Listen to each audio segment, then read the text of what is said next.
11 কোটি টাকার উপর ব্রাউন সুগার উদ্ধারকাণ্ডের এক অভিযুক্ত গ্রেফতার হলো কৈলাসহর থেকে। বৃহস্পতিবার বিকেলবেলা গোপন সূত্রের ভিত্তিতে উত্তর জেলা পুলিশ কৈলাসহরের পাইতুরবাজার এলাকা থেকে 13 সেপ্টেম্বর এর ঘটনায় অভিযুক্ত হাফিজ মিয়া নামে একজনকে গ্রেফতার করে ধর্মনগর থানায় নিয়ে আসে। নেতৃত্ব দেন উত্তর জেলার অতিরিক্ত পুলিশ সুপার জেরেমি দার্লং। মোট 1 কেজি 124 গ্রাম হিরোইন উদ্ধার হয়েছে। প্রতি কেসে আনুমানিক 165 গ্রাম হিরোইন রয়েছে, যেগুলির কালোবাজার মূল্য 11 কোটি 6 লক্ষ টাকার উপর। পুলিশ 3টি মোবাইল ফোন বাজেয়াপ্ত করেছেন। তাছাড়াও 9,650 টাকা নগদ বাজেয়াপ্ত করেছেন।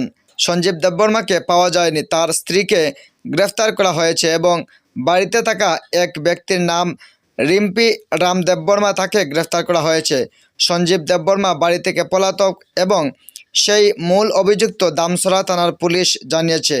যারা গ্রেফতার হয়েছে তাদের বিরুদ্ধে এনডিপিএস মামলা নিয়ে তল্লাশি চালাচ্ছে police. Bureau report, star Tripura. Damchhara থানার একটা ড্রাগস আপনারা আটক করতে পেরেছেন বিশাল পরিমাণ। তো জানতে চাইব স্যার, কোথা থেকে কত পরিমাণ ড্রাগস আপনারা আটক করলেন? আজকে আমরা গোপন সূত্রের খবরে সঞ্জীব দেববর্মার বাড়িতে কাসকাও, ওখানে আমরা রেড করেছি। রেডের সময় আমাদের এক্সিকিউটিভ ম্যাজিস্ট্রেট সাহেব পানেশ্বর মহকুমা থেকে এসেছেন, আমার উপস্থিতিতে এবং 2জন লোকাল সাক্ষীর উপস্থিতিতে আমরা ওখানে সার্চ কন্ডাক্ট করেছি। কন্ডাক্ট করার পরে আমরা 97টা এই কেস হিরোইনের সিজ করেছি, যার পরিমাণ হচ্ছে 1 কেজি 164 গ্রাম অ্যাপ্রক্স, যেটার বাজার মূল্য প্রায় 11 কোটি 6 লক্ষ 40 হাজার। এটার সাথে আমরা 3টা মোবাইল সিজ করেছি ওখান থেকে। আর ক্যাশ সিজার আমরা বাড়ি সার্চ করার সময় 9,650 টাকা ক্যাশ সিজার, যেটা আপনার সামনে আছে। আমরা 2জনকে অ্যারেস্ট করেছি।